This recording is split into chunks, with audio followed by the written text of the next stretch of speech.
What's up, everybody? I don't know if you guys know this or not, but I have two kids. At this point, they're 15 and 12-year-old boys. And as I've raised them and now I'm hanging out with them, there's some big generational cultural differences between the way I grew up and the way they're growing up. And today's video, I want to hit you guys up with some differences that I clearly see, and let me know if you guys agree on the comments.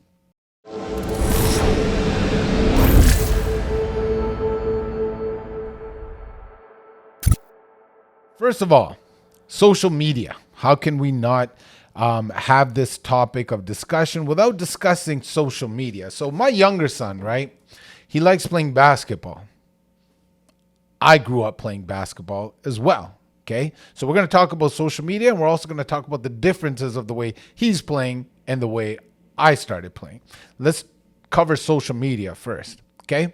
So when I was growing up and I was playing basketball, the only way I could learn how to play basketball was to watch games. I would watch NBA. It used to come on Sundays for hours. It used to come on at nighttime in the evening, and I would get ready and I would watch the game. Back in the day, we had to record the game. Maybe I would record the game and try to watch their moves. Okay, so my son, who plays rep basketball, by the way, cannot watch an entire basketball game. Okay? No, not because the Raptors suck. They're not bad. We got to work on some things. It's just because he doesn't have the brain power or the attention span rather, to sit down for 3 hours and watch the game. Whereas someone like myself, I look forward to that. That's like entertainment for me. That's relaxing for me. So I says to my son, I'm like, listen, how are you going to learn the game if you can't watch it? You know what he says to me? He said, well, Dad, and he had a point here. He did have a point. I will give him that. He said, Dad, if I'm going to sit down and watch 3 hours of basketball, why can't I just watch 3 hours of highlights on TikTok? Actually, Dad, I don't even need 3 hours. I can probably do it in 30 minutes. Like, for example, he said, if I want to learn how to do a Euro step, I can go onto my social media, punch in Euro step, watch 10 different guys doing the Euro step, slow it down, watch them on slow motion, practice it. By the time you watch the whole basketball game, I'm not going to lie. I didn't admit it to him then, but I will admit it on this video. He did have a point. He might be able to learn that Euro step quicker off of social media. But what about everything else I said? What about the way other people are moving? What about the way you control the game? What about positions without the ball? All that kind of stuff. But the point is, the big difference between the way he was raised and I was raised, like, everything has instant gratification these days. Everything, all the knowledge is right in front of you. And I'm not saying that's good or it's bad. I'm saying, like, for a kid that loves basketball, shouldn't he just sit down and watch a basketball game? I think so. In the comments, you guys let me know what you guys think. So when I started playing basketball, I played with my friends. Actually, funny story. I wasn't playing a lot of sports at all until I was about, I would say 15, maybe 16 years old. So I was like a late bloomer. And I would play street hockey when I was younger, but I didn't really start getting into basketball when I was 15, until I was about 15, 16. And the guys that I played with, they were playing like way before me, right? So they had a head start. So I wanted to start playing. There was no leagues. My parents didn't put me in a camp and a summer camp and all this kind of stuff and leagues and rep leagues. Nah, you picked up the ball. You walked to your friend's house or you biked to your friend's house and you balled. And you played basketball for a long time. If one of your friends had a hoop on the driveway, perfect. Summertime, turn on the hose, play some games, drink some water straight out the hose, go start playing more games, walk or ride your bike home. That's what we did. That's how we learned how to play. A lot of reps, street reps. But you know what that did also? That gave you some grit. Because for those of you guys played street ball as opposed to regular basketball in the league where you have a referee and someone keeping score and all that kind of stuff. I mean, there's pros to that. But the grit that you build playing street ball, because nobody's calling your fouls. So if you happen to call a foul and the person you called a foul against doesn't agree with you, it's just about to go down. You know what I'm saying? Right? There was times when I used to play with the older kids come hit me. Ooh. And I'm like, that's a foul. But I looked at the guy's face. He was bigger than me. I'm like, maybe I shouldn't call this foul. But I grew up with an older brother. And all of you guys that are watching this video that had an older brother, the younger brother ain't scared of nothing. So I would look at them and call the foul anyway. Okay? Now, so that gave you a lot of grit, but it taught you a lot of bad habits too, because you're not really working on your handles all the time and things like that, but a lot of gameplay. So you get to know the game really good. And there's always people that are playing in your squad. You know, you learn the pick and roll. You know, I learned that from my buddies growing up. You learn to position yourself and block out and rebound. But that competitive spirit that came from street ball was insane. Now, let's take my son, for example. He grew up playing, basketball in leagues, like little leagues in the beginning when he was young. Here's a basketball. And they would teach him, how to do the basics. I would teach him how to do the basics. And then he gets into house league. And then I got him a basketball coach. And then he tried out for a rep team. And he made it. And then he had practices and all that stuff. So it's all really organized, right? But I don't know. In the comments, again, you guys have to tell me which way you prefer. Obviously, I would say like this time and age of how sports is organized and the benefits my kids have of playing development programs within that sport. And talk about health and fitness and all the training, functional training that the kids are into. Kids these days, man, damn. I am very excited about sports coming out in Canada and the US because there is so many awesome programs for kids. So yeah, in this video, that's kind of like I want to touch on the little bit of generational differences of the whole sports thing. Also, one thing that I wanted to touch on this video, I'm not going to give my opinion on this because my opinion doesn't matter because that's not this video. Maybe we'll do another video on my opinion on this, but we grew up in a culture where you can say whatever you want. I grew up basically, listening to hip hop and watching NBA. It was NBA players and hip hop artists that raised me pretty much, you know what I'm saying? When it comes to that culture, right? Comes to that hip hop culture. That's what it was in the 90s. It was Allen Iverson. It was, hip hop. And that's what we did, right? So, and the lyrics and all that stuff aren't the best in hip hop when it comes to like, hey, raising a child, but that's how we were raised.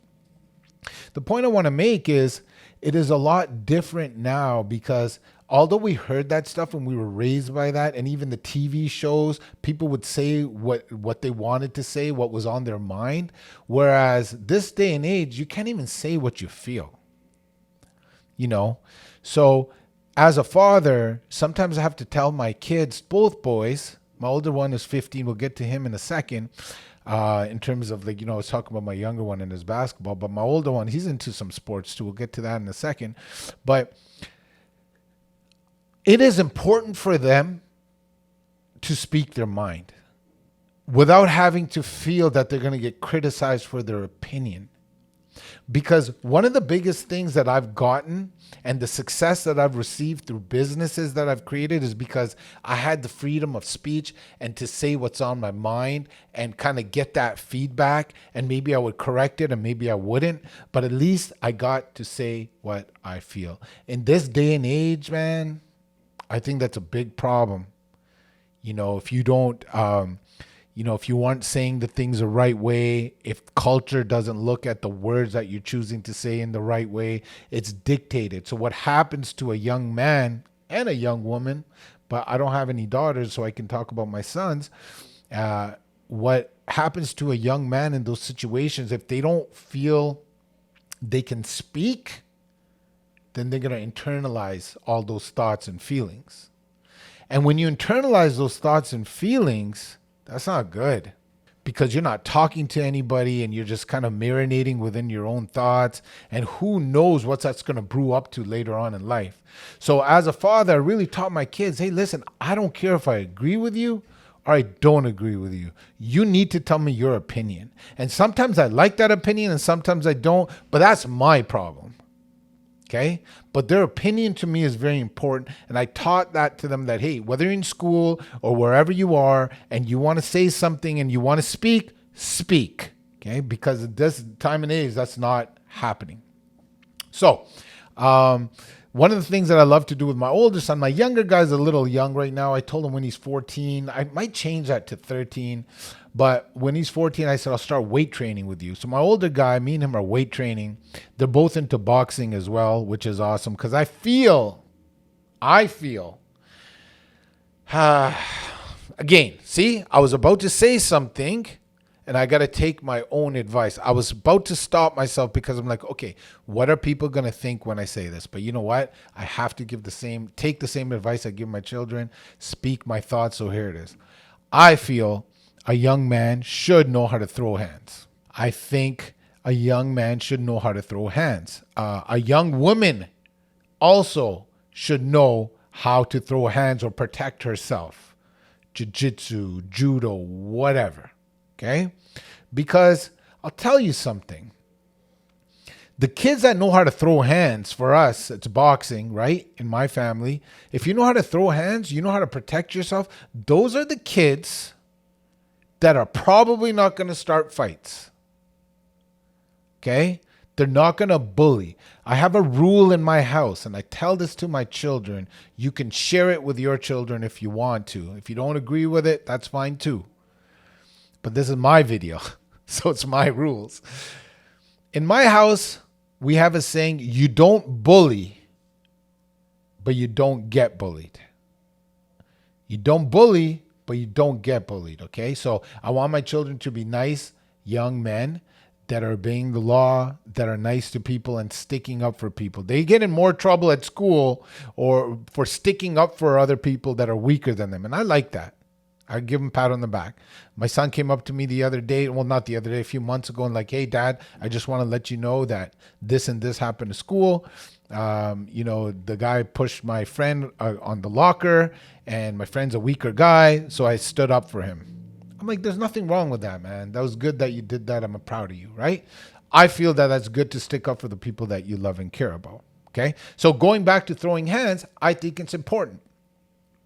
I think it's very important, okay? So you guys let me know in the comments if you guys think that's important, if your children should know some self-defense. Because I've seen, and it breaks my heart actually, I've been around kids that have gotten bullied and see how that affects them growing up, and it's totally heartbreaking. Anybody watching this video, please, please, please do not bully kids because you don't know what they're going through in life.